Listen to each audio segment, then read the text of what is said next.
بسم اللہ الرحمن الرحیم۔ السلام علیکم ورحمۃ اللہ وبرکاتہ۔ 70 گھروں میں افطاری کرنا۔ ناظرین، آج ہم آپ کو حضور سیدنا غوث اعظم کے بارے میں بتا رہے ہیں۔ حضور سیدنا غوث اعظم رحمۃ اللہ علیہ کو ایک مرتبہ رمضان المبارک کے دوران 70 مختلف گھروں میں افطاری کی دعوت دی۔ آپ رحمۃ اللہ علیہ نے ہر ایک کی دعوت کو قبول فرما لیا۔ دعوت دینے والے افراد کو ایک دوسرے کی دعوت کا علم نہ تھا۔ آپ رحمۃ اللہ علیہ مقررہ وقت پر ان سب کے گھروں میں تشریف لے گئے اور ان کے ساتھ افطاری فرمائی۔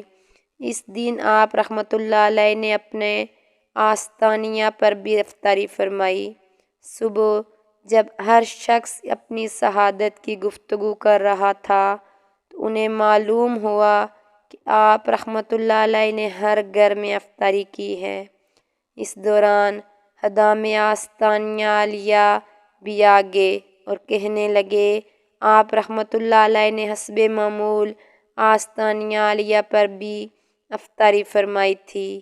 جب آپ رحمۃ اللہ علیہ کی خدمت میں اس بات کو بیان کیا گیا تو آپ رحمۃ اللہ علیہ نے فرمایا کہ تمام لوگ اپنے قول میں سچے ہیں اور میں نے ہر ایک کی دعوت قبول کی اور ہر ایک کے گھر میں جا کر ایک ساتھ افطاری کی۔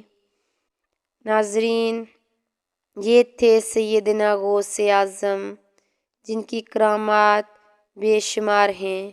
اس طرح کی مزید ویڈیو دیکھنے کے لیے ہمارے چینل کو سبسکرائب کریں